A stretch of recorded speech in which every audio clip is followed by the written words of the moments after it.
Hello, everyone, and welcome to A New Direction. My name is Jay Izzo, and we, of course, have another fantastic, inspiring, outstanding, crazy great show. We've brought him back for the third time, Steve Weinberg. And why would you say, well, why would you bring back a guy for the third time? It's because he writes really great books and he's got really great ideas. He wrote this brand new one. This is his new one. It's called Above Quota Sales Management, Tips and Techniques to Get the Best Out of Your Sales Team. By the way, it's that subtitle that I want you to pay attention to.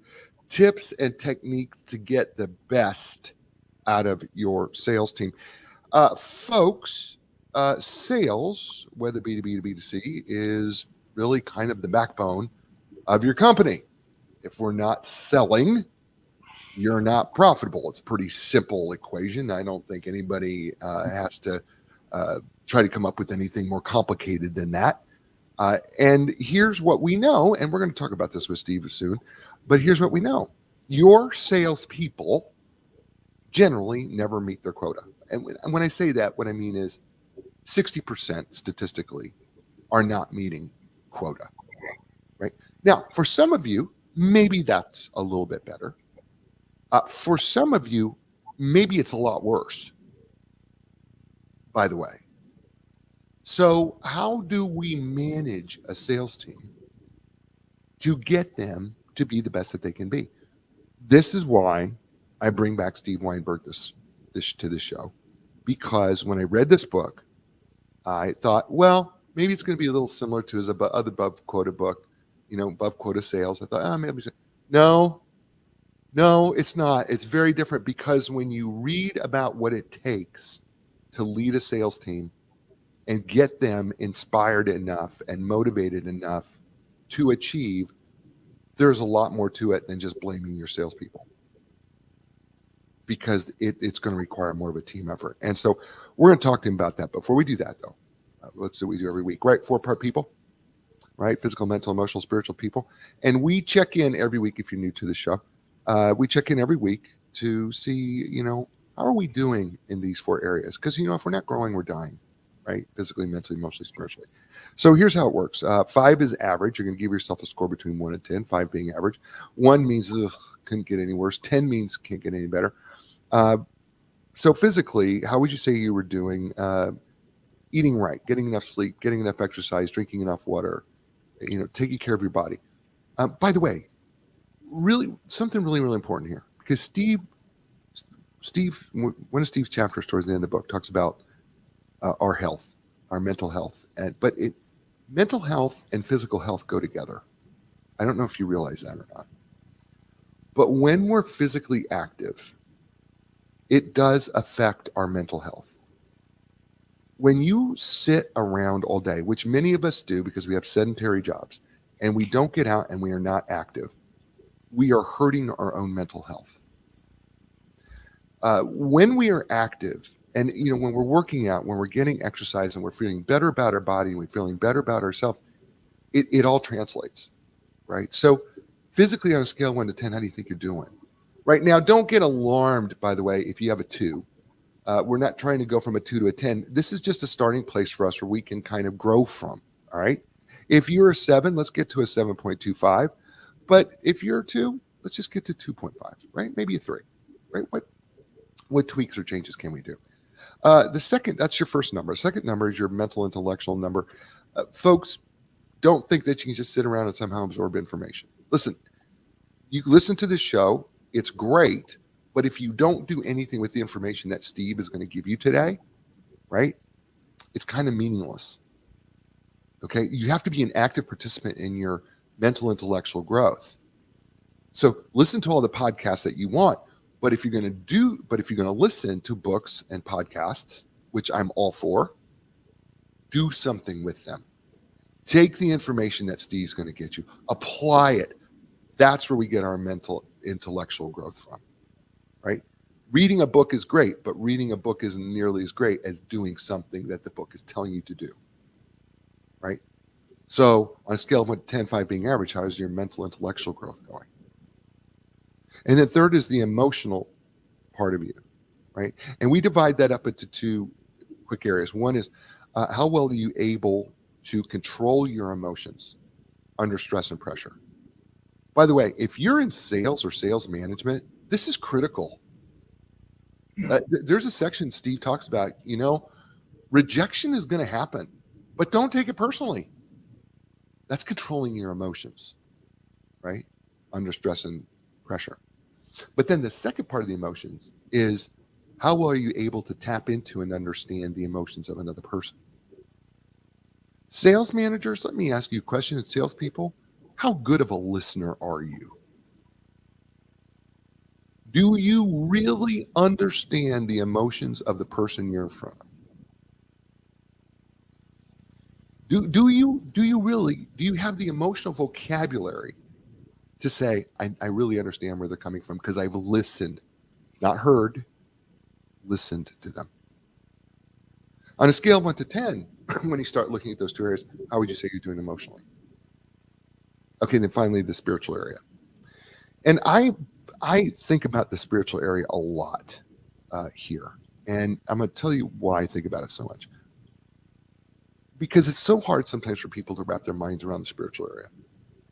But we all live by faith every day. You wake up not knowing what's going to happen in the day, and yet we live and walk by faith in everything that we do, right? We make plans for a future, believing they're going to happen for us. But there is a human spirit that connects with other people. And in the sales process, when we can kind of connect on this spiritual level that goes beyond the emotions and that goes beyond the intellect, when we can connect on that level, you can tell that there is this connection between you and the other person on the other side, where it's got great synergy, it's got great energy, and you're both going down the right path and it's in alignment. But then there is the spiritual part of you that knows that beyond everything that you see, that there's something greater than you out there. And that brings you back to a place of centeredness and a place of peace and a place of joy in the midst of chaos. And that could be God. Maybe it's nature for you or meditation. And the question is it working for you? And then what do you need to do to change it? So on a scale of 1 to 10, what do you need to do? How would you evaluate yourself spiritually? Those 4 areas, like the air and the tires of your car. If the one tire is too low, what happens, right? You can't drive the car, and it's almost impossible to keep it under control. And by the same token, if you have all 4 tires too low, what happens? Well, you can't drive the car, and the car is going to get ruined over the course of time. So we want to bring our tires to the right height. And speaking of someone who does that, his name is Steve Weinberg. Steve has closed over $500 million in new business throughout his career. He has spent his life selling and helping others sell better, sell faster, sell more. He's an expert of building, guiding, sustaining high-caliber sales teams. Steve has led many sales kickoffs, introduced formal sales training at several companies, places you may have heard of, vice presidencies at Dun and Bradstreet Software, AC Nelson, Deloitte. That's just a few. Steve has got his BA in economics and business administration from North Park University, his MBA from Loyola of Chicago. He's also a CPA and has experience in accounting consulting and as a graduate level economics instructor. He is the author of Above Quota Performance and his new book, Above Quota Sales Management. Ladies and gentlemen, please welcome to the show and welcome back again, my friend, Steve Weinberg. Welcome back, Steve. Thanks, Jay. It's really good to be here. Yeah, it's great to have you back too, man. I really do appreciate you coming back, and thanks for writing this book. Let's dig right into it. You know how we do this, right? So you divide the book. You divide this book up into sections. Section 1, overcoming the 50% failure rate, and you come right out and say that about 60% of people don't make sales quota. And you, in chapter 1, identifying the causes of the persistent problem, you give us 15 contributions to sales failure. Help us understand. I'm not asking you to take me through all 15, but help us understand, why is there this 60% failure rate, and what are the things that contribute to it? That's a really good question, and I think if you and I could solve that, we would be very, very wealthy people if we could pass that on. But I think there are a lot of different factors there. If you ask the salespeople why so many fail, it's very, very easy to them. It's because the quotas are too high. So And the reality is they're usually not. They're usually achievable. Some people, when there's 60% failure, 40% are achieving them, and some of them are really highly achieving them. So, so what's causing the problem? In my mind, the number one failure on the part of salespeople is doing poor qualification and not working on the right deals.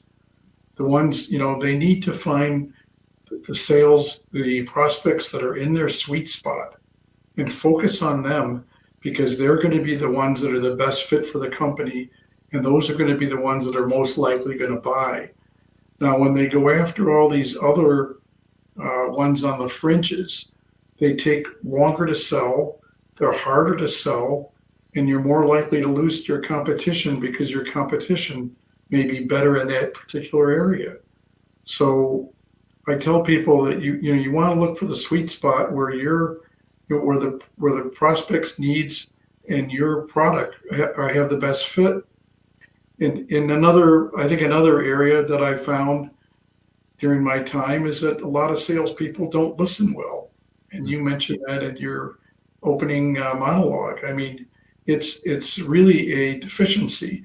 And what I saw a lot of was that when salespeople were talking to a prospect and the prospect was answering, rather than listening to the prospect, the salesperson was thinking about what they were going to say next. So what the prospect says just went right over their head because they want to have a response. And it's not that important to have a response right away. It's actually better if you listen to them and count to 10 in your mind before answering, and then compose a really good response rather than having one at the tip of your tongue. But I see that as a mistake all the time. But I think if salespeople do a better job of qualifying and working on the right deals, then they'll raise their win rate and they'll close more sales. I want to throw a couple of these out at you, and I would like to get you to fire back with your thoughts on them real quick. Selling based on price, not on value. You say that contributes to the sales failure. Explain that. I strongly don't believe on selling on price. I mean, to me, if a company wants to sell on price, they can just post the prices online and tell people to just click on the box and send in the money. And I think that that works in the commodity area for like corrugated boxes and maybe people buying corn from farms or something like that where they're commodities. But I think it's the salesperson must demonstrate the value that their product or service provides to the prospect in order to close the sale. And I would strongly resist any push by the prospect or anybody else to lower sales prices. And I could tell you, stories from now until probably tomorrow about some instances where sometimes it even backfires. Sometimes it's much better to maintain your value and demonstrate to them. Like if I'm calling on somebody and then they say to me, Steve, your price is too high. So my first response to them is, well, sorry, Stan, I must have done a terrible job explaining our value to you. So let me have another go at it. Okay. This is, you're looking for this, Stan. And if you buy my product or service, it's going to save you $1 million a year. Now I'm going to charge you $250,000 for my product or service. So you're ahead by 3 times that. Does that sound like a pretty good return for you, Stan? That kind of thing. And stay away from saying, well, I would say the below average salesperson, their response will be, well, what is it going to take to make a deal? Okay. And then you just go lower, lower, and lower, and there's no end. Okay. Because if they think you're going to keep discounting, when do they stop? Right. So they keep asking. Right. And then at some point, your manager, if you're a salesperson, is going to say, oh my God, we can't do this deal. And then what are you going to do with the prospect then? So you've already, taken that from them. But I strongly believe in selling on value. The last company I was with, we went out of our way all the time to quantify the value before we would go for the close. Mm. So that was always a known, when we sat down at the table and said, okay, are you ready to buy? Here, I've proven to you what this, what my company, the value that my company will bring to you. I think it's interesting. You started this by talking about perspectives. The salesperson has a perspective that says, the quotas are too high or something else. I also will hear salespeople say, you know what, I keep getting pushback on our price. And because then what happens is the salesperson comes to the belief system that it's our pricing that's keeping me from getting to quota, right? To meeting the quota. And what you just demonstrated here is that more than likely your salespeople do not understand the value of what you're asking them to sell, because you do have salespeople who are doing just fine and they're not getting any price concessions. Right. So there's, I think, and there could be a hidden objection as well. I mean, a real quick story. I had an outstanding salesperson that was always above quota for me every year, and his name was Bill. So we had an account review with Bill, and we were going over this particular company, and he said, I've got to lower my price. It's the only way I can do this. I have to lower it, and I have to lower it big. What just so happened that the CEO of the company used to be my boss at another company. So I asked for a break. I said, let's take a break right now. And I went out to the phone and I called him. His name was Carl. So I said, Carl, I'm in a meeting right now. And, are you familiar with the evaluation that's going on? He says, absolutely, I am. He said, but, Steve, I got to tell you, you're lost. I said, oh, you lost? He said, oh, yeah, you've already lost. I said, well, my guy tells me that the price is too high. He said, no, Steve, it didn't have anything to do with price. I said, what was it, Carl? He said, well, we have this particular account requirement that you can't meet.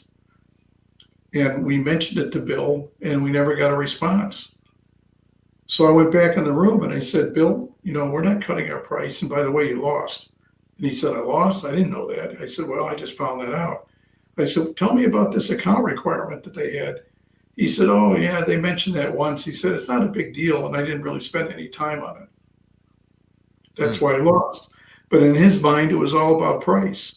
So, a lot of times price is an excuse that's given by the salesperson, but very few companies, a company will want to buy a product or service at the best price they can, but more than likely, they're going to buy the one that's the best fit and the one that works, where they trust the seller and they want to go ahead with it because they think it brings them value. They're not going to buy one because it's 10% lower than the other guy. Right. I just don't see that unless it's a commodity. And this then brings me to, when we talk about value versus price, this brings me to something else that you said in these 15 possible reasons, is not enough differentiation from the competition. And that seems to go hand in hand here with me a little bit, is not just not understanding your value, but maybe we don't have a clear enough differentiation between our competition to be able to sell. Absolutely. It's on the salesperson. It's on the salesperson, or perhaps with the help of a pre-sales person, to be able to explain to the prospect, this is what we bring to you. These are our unique values that nobody else can bring to you. And if that message it doesn't resonate with the prospect, then you're just the same as somebody else. It's like buying bananas, right? Why would I buy this one for 69 cents a pound when this one is 49 cents a pound? They're the same. So you need to differentiate it. Maybe yours are organic and the other ones are not. Right. If that's important to them, that kind of thing. Well, it doesn't have to be a huge differentiation, right? It doesn't have to be. And a lot of time it's the service component is the big differentiator. I can put it in, I have a product and another guy has a similar product, but my service people are better. They put it in and they've got a great track record and a lot of references, in particularly their vertical market or in their geographic area. And that could be a big differentiator, the value added. Love that. His name is Steve Weinberg. The book, Above Quota Sales Management, Tips and Techniques to Get the Best Out of Your Sales Team. Yeah, we're just getting started. Isn't he great? He's already great. He's just started. He's great. You're listening to him here on A New Direction. Hey, folks, Epic Physical Therapy, whether you're recovering from an injury, surgery, suffering everyday aches and pains, maybe having difficulty performing your daily activities, maybe a professional athlete or wannabe athlete that's just trying to move better and improve. Listen, they'll provide you with a customized treatment program just for you. So when you're ready for your epic relief, epic recovery, epic results, don't look any further. Go to epicpt.com. It's EPICPT.com. Linda Craft Team Realtors are the sponsor. And for more than 39 years, they've been helping people all over the world transition in life. And you say, wait, this is real estate. How do they help people transition in life? Well, think about it. Every place you ever lived has been a transition in life. They understand how to take the stress out of that portion of your transition in life, and that is purchasing your home or selling your home. They get it, and they've been doing it, helping thousands of people for more than 39 years, do it successfully, known as the legends of customer service in real estate. Listen, when you're ready to sell your home or buy your next home, just go to lindacraft.com. It's LINDACRAFT.com. And we're back here on A New Direction with Steve Weinberg, his book, Above Quota Sales Management, Tips and Techniques to Get the Best Out of Your Sales Team. Fabulous new book that came out. I'm fortunate to get an early copy of it, and it's just a great read. I'm telling you, whether you're B2B, B2C, you're going to get a lot out of this. If you're a sales manager, you're going to get a lot of this. CEO, owner, founder, you're going to get a lot out of this. But even as a salesperson, I'm just telling you, there's a lot of awareness here for you as a salesperson. Do that. Also, I would say this: we're all in sales to some degree, for sure.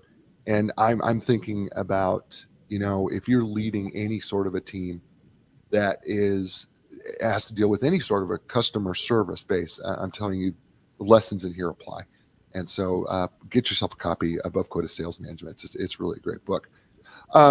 Steve, before I jump away from these top 15 contributions to sales failure, I want to talk, there's one more I want to just have you hit on here for me real quick. Insufficient contact or meetings with the economic buyer or the key decision maker. Talk about not having enough contact or meetings with the right person that makes the decision. How is that can contribute to failure? Well, it's actually, since the pandemic, it's even been exacerbated, because before the pandemic, it was a challenge in many cases to get a hold of what Miller Hyman calls the economic buyer or the key decision maker, because they're busy people. A lot of times they've delegated a purchasing decision to a committee or one or two people, and they don't want to be bothered. They may have trust them, and they're out of the picture. But these are the people that approve the purchase. They have to sign off on it. Now, since the pandemic, these people are almost impossible to reach. It's, the amount of time that salespeople get with their normal contacts, I think, has been decreased by 50, 60%.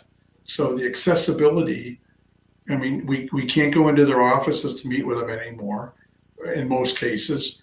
In the past, we would say, how about lunch or how about coffee, and let's get together and have a very informal conversation where you ask them questions and learn a little bit more about the company. Well, a lot of that's been cut off. So when you contact somebody, they say, well, we'll have a Zoom call.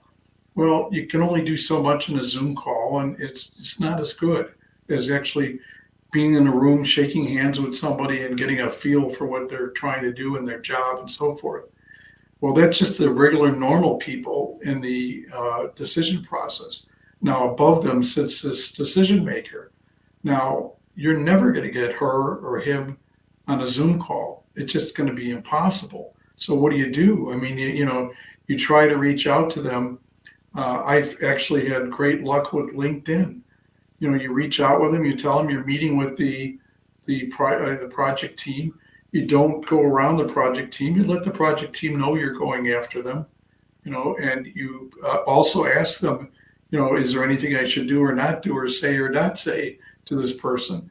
But you let them know that it's as part of the sales process, that it's imperative for you to speak to somebody who's actually going to sign the document. Now, some people have said to me, well, Steve, I've got everything under control. The project team loves me. It's all going to work perfectly. But, my answer to them is, if you're not meeting with the key decision maker, your competition is meeting with her. Okay. Don't be naive. And all you need is a few minutes. You don't need an hour. You don't need a half an hour.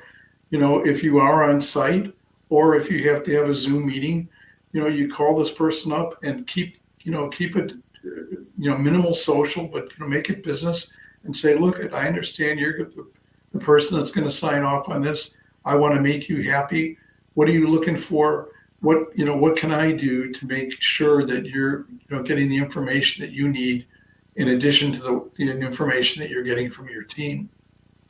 By neglecting these people, you're handicapping yourself in your ability to get the sale. In my opinion, you probably have a 25% less probability of winning the sale if you don't talk to the decision maker.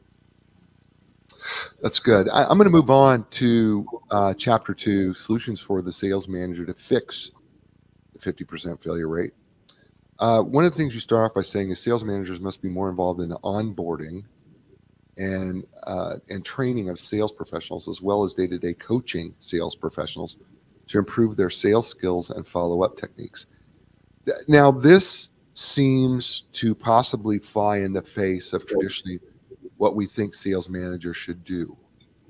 Because, and what they want to do. Yeah, well, that was the second part of that. Right. It's not just what they do, but what they even want to do. But Right. to explain the importance of why being involved with the onboarding and the training and the day-to-day coaching is so critical to fixing this failure rate. Well, in my case, I love closing sales. So I got up in the morning and all I wanted to do all day is close sales. That's it. Okay. So when I was selling, I ran out the door and wanted to close sales. As a sales manager, I wanted to find the people that were closing sales and help them close sales. And reason is because that's what made me happy. Okay. I got my jollies out of closing sales, winning deals. So I got my energy. I came home real happy. Now, the other part was a drudge for me. Okay. Listening to salespeople complain, dealing with their personal problems, dealing with any other issues that they have. I didn't really want to deal with that. But then when I tried to fix the 50% problem, I found that the most effective way of doing that was to provide one-on-one coaching for each of the salespeople. Now, what does that mean? So that means that you sit down with them, you talk to them about the particular deals that they're working on. What are they doing? What do they see as the hurdles that they have to pass through? What cooperation are they getting from others in the company? What do they need? And how can I help them? And one of the most effective things that I found was to go on the road with them. So go on the calls with them and watch them, and not in the sense of trying to find anything negative, but to observe them and try to help them become better. So one of my practices was that after every sales call, I told the salespeople, we're not heading to the airport. We're going to Starbucks or a coffee shop or Dunkin' Donuts, and we're going to talk for an hour or two. And we're going to talk about the call that was just made. And I want you to tell me in our conversation how you thought it went, what you thought went well, what you thought didn't go well, and what, if you could have a do-over, what would you do differently? And what, next time, if you're meeting with somebody like this or somebody different, how are you going to approach it? I found that the salespeople gained geometrically by having that conversation with me. I never wrote anything down, and it never went into their performance evaluation. So, but I could see that every time I would go out with them, they would get better and better and better. Now, going back to the onboarding, I mean, I went through, when I joined the last company I was at, the first day I spent half a day with HR filling out forms, and the second half a day with product managers taking me through what the products did in 15 or 20 minutes for each one. At the end of the day, I couldn't remember anything. I couldn't even remember their names. So then they said, okay, here's your quota, here's your territory, off you go. Okay. Well, that is absolutely a recipe for disaster. So the sales manager needs to be involved not only in the hiring process, which is also really important, but also they need to be involved in making sure that the new people learn what they need to know about whether they're using Salesforce.com, how do you work with legal, how to work with pre-sales, how the products work, what values they have. So, and the sales manager needs to be there to ensure that. And then the sales manager, one of the things that I always like to do is role plays. Some people hate role plays, and I'm actually not too fond of doing them myself, really. But I like to have the salespeople do role plays to me so that I can observe them and see, when they're out meeting with customers, what do they say? How do they say it?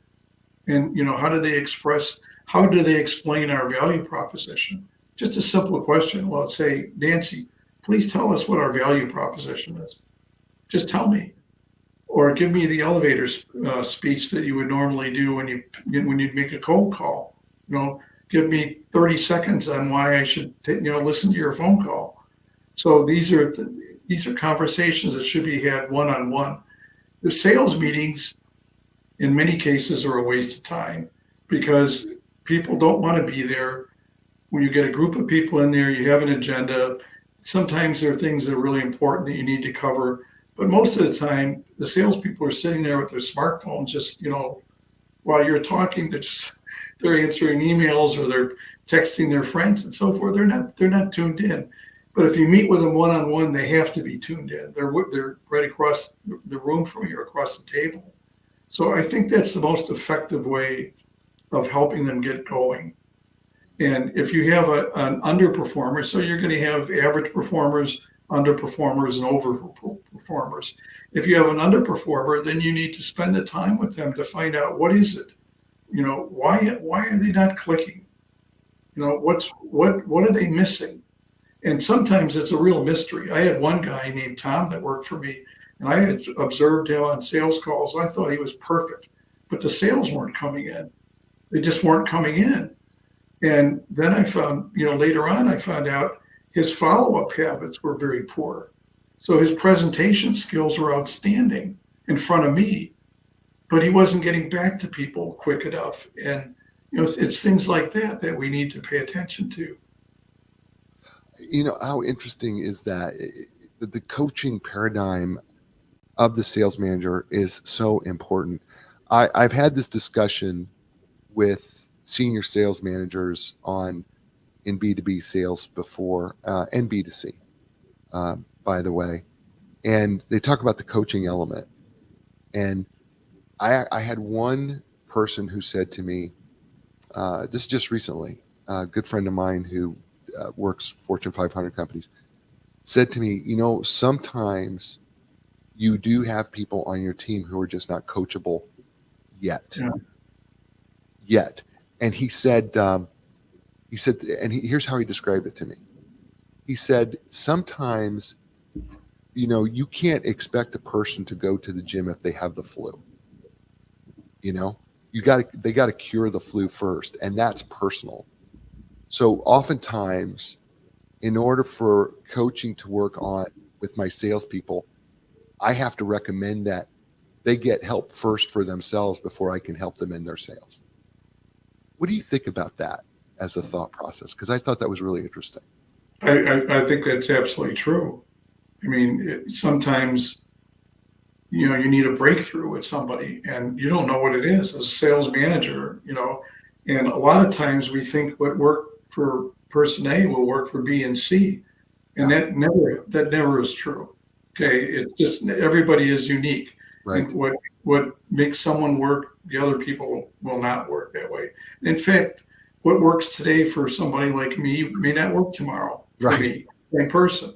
So every circumstance is unique, and you need to figure out, what is it that that person will respond to. And sometimes it's really difficult. They won't respond. Sometimes they feel threatened. Sometimes they think, well, Steve's out to get me. He wants to fire me, and I'm not gonna own up to this. I'm gonna keep everything to myself. And that it doesn't work that way. I mean, I'm invested in everybody that works for me. Sure. So if they don't hit their number, it's pretty much impossible for me to hit mine. So, I mean, usually the sales manager's number is a sum or close to the sum of all the salespeople. So they need to understand that, what their success is your success as well. And that's a message that that needs to be spoken with them, and they need to understand that. You follow this up with a question. You say, how does the sales manager achieve this? And then you offer a few suggestions.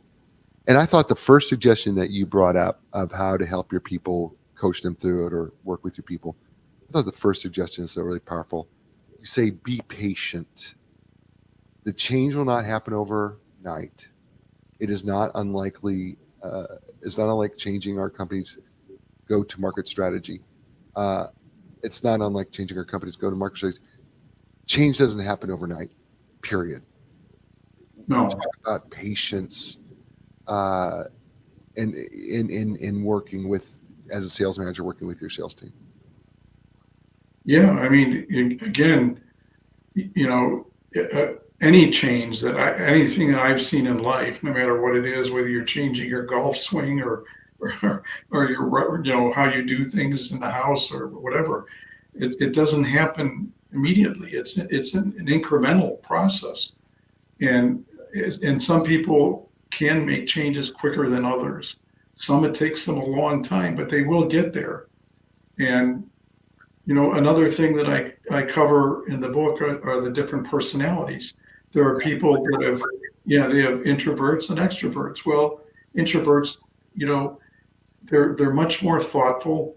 They're much more studious, and they're not going to run with something just because you walk up to them and say, "Hey, have you ever thought about doing this?"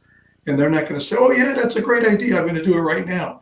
Well, the extrovert may do that. The extrovert says, "Gee, Steve, that is really good. I'm gonna try. I'm gonna get on the phone right now and try it." But the introvert's going to study that for quite a while and say, does this really make sense to me? And they're going to break it apart detail by detail in their mind. They're going to go down to the programmer code and say, let me see the pieces of this before I move ahead. That's so good. I'm going to jump to mistakes that sales pros make. And I'm just going to throw these out here and have you just expand on them a little bit. One you have here that I thought that we've kind of talked about, but I'd love you to re-talk about is failing to put in place an effective personal prospecting program is a mistake that sales pros make. Talk about that. Well, there's one sales trainer right now who's probably one of the top earners in the United States. And he goes around telling everybody that cold calling and prospecting is a waste of time. And that's fine if you're getting enough leads. And in 35 years of selling, I never had enough leads. Okay. Whatever the company's website or marketing department developed was never more than 10% of what I needed. So how am I going to reach quota?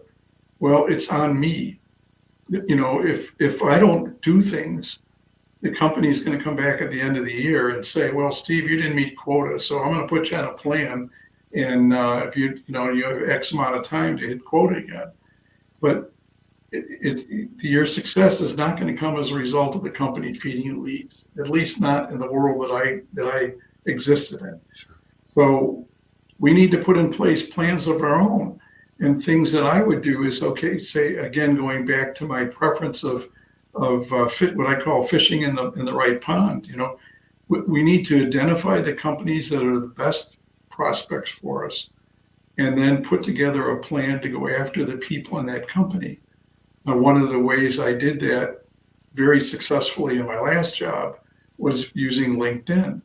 So I was able to use, I put together a program and I said, okay, I'm going to reach out to these titles and these target companies and try to engage these people in conversations.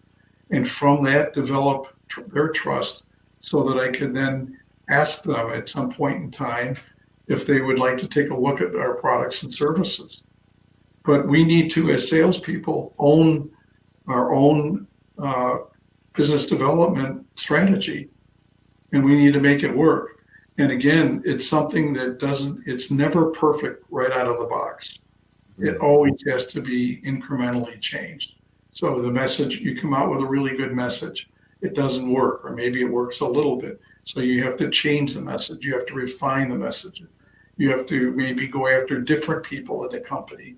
Maybe you're targeting the wrong people. You have to approach them with a better message as far as to get them to respond to you. That's good. His name is Steve Weinberg. The book, Above Quota Sales Management, Tips and Techniques to Get the Best Out of Your Sales Team. You're listening to him here on A New Direction. Hey, Epic Physical Therapy Facility offers the most advanced top-of-the-line equipment, including the Ultra G anti-gravity treadmill, the Norman Tech compression sleeves, and the Game Ready, my favorite, just to name a few. They are trained and certified in the most comprehensive cutting-edge treatments available. Things like blood flow restriction therapy, dry needling, cupping in, that's just a few. Listen, when you really want your epic relief from your injury, your surgery, or just want to be a better athlete, epic recovery, you want epic results, don't look any further. Go to Epic PT, that's EPICPT.com. And Linda Craft Team Realtors. For more than 39 years, they've helped people all over the world.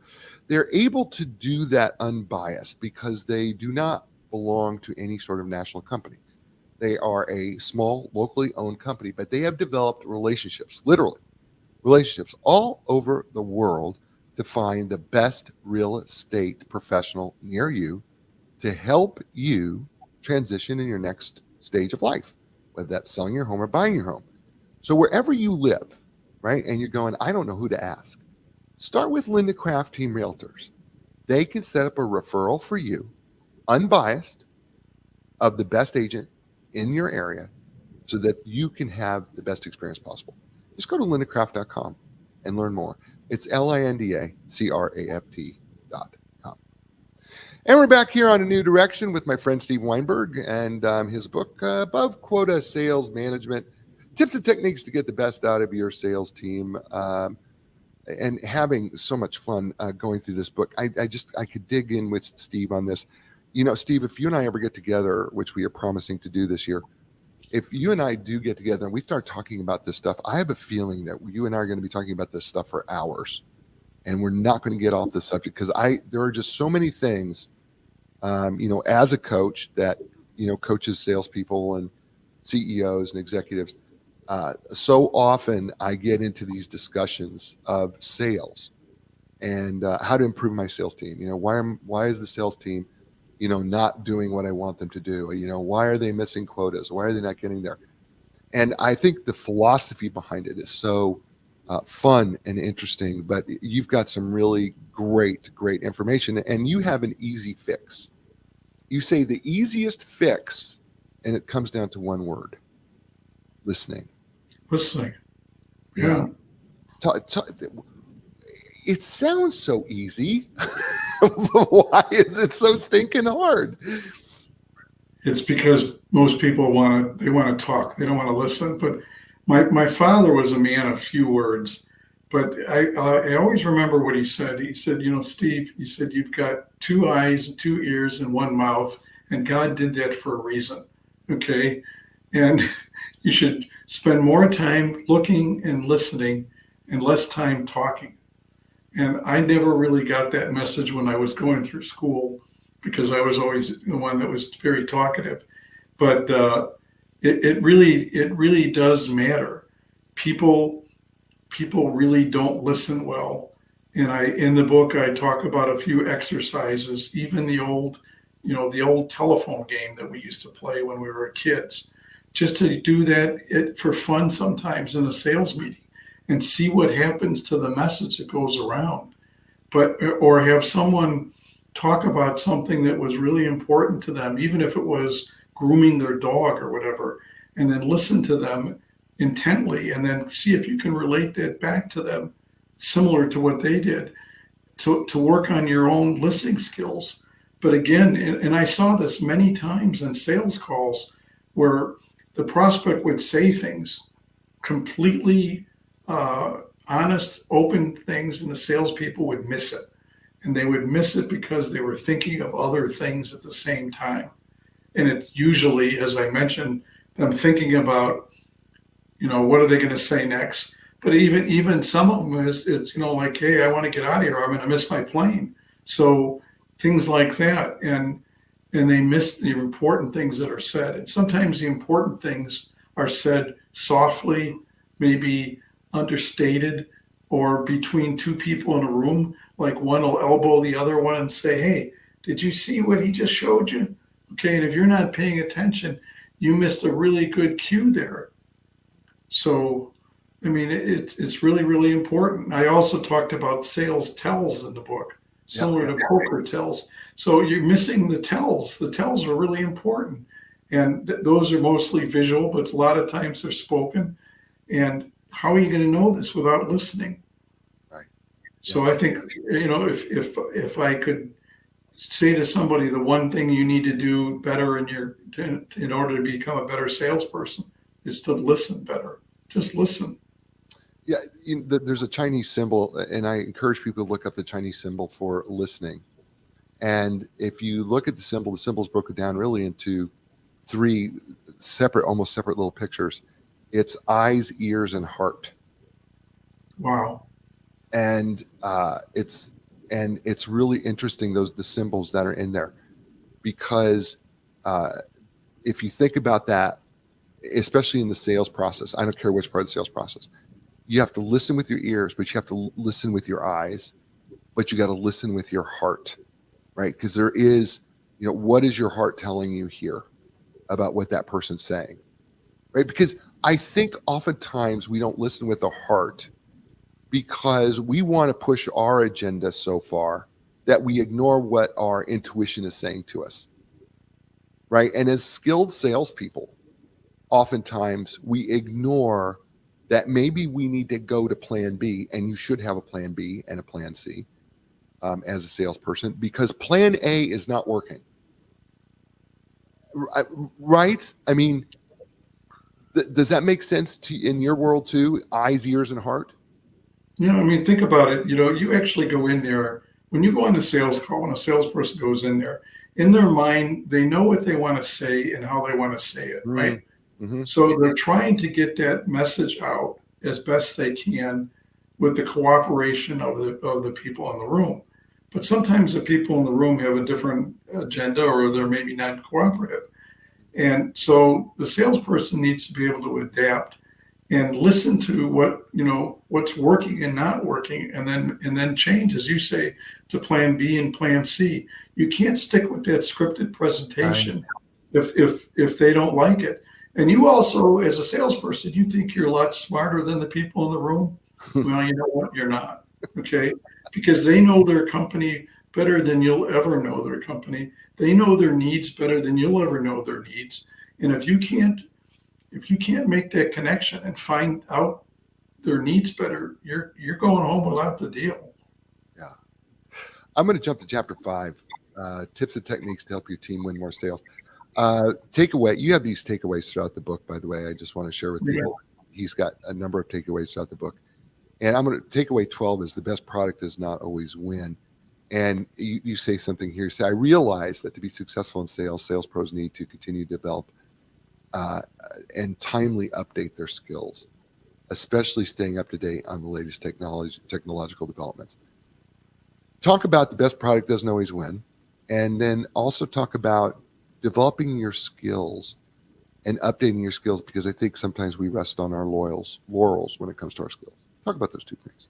Yeah, there's no doubt about it. Well, when I first went into sales, I started selling for a company whose product that I bought and put into the company that I was at very successfully. It was a great implementation.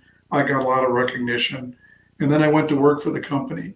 Now, before I bought that, I looked at everything on the marketplace, and I determined that that was the best product there was. It was not only the best fit, everything about it was the best. So I thought, well, this is going to be real easy to sell. And it was for about a year. Okay. For about a year, I cleaned up in the marketplace. And then all of a sudden, there were 2 or 3 competitors that had better products than we did. Because while we were standing still, working with the customers we had, they were developing better products. So that was an awakening for me. I had to realize that all of a sudden, hey, I can't exist and close business because I have the better product, because I don't have the better product. And I also lost some sales when I had the better product. So how does that happen? Well, somebody outsold me. So they did things the right way and maybe I didn't. So my conclusion at that point in time was that the best product doesn't always win, and that I need to be better and I need to really improve my sales skills, which at that point in time really were close to non-existent, because I was really just a product person selling because I knew the product so well. So I had to transition into learning all the sales skills that actually made me very good later on. And today, technology has become just it's overwhelmed everybody. We're today talking on Zoom. I mean, everything. Everybody's using their smartphone. Everybody's got a laptop. Well, if the salesperson is not up to date on that, then I think they're crippling themselves. And they also need to be up to date on all industry developments. So when they're meeting with a prospect, the prospect says to them, "Hey, what do you think about using Bitcoin to buy our products? Can your system handle that?" If you look back at them and say, "What's Bitcoin?" I mean, right away they'll dismiss you. They'll say, "Well, this person is obviously not up to date."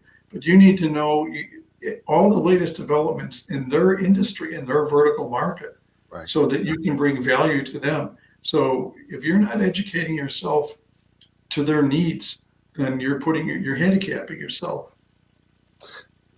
We're down to our last minute and a half here, Steve. We've gone really, really fast. It's always fast with you. I always enjoy my time with you and do that. So I want to give you an opportunity to talk maybe for just a minute or so about when it comes down to sales quotas, above quota sales management, tips and techniques.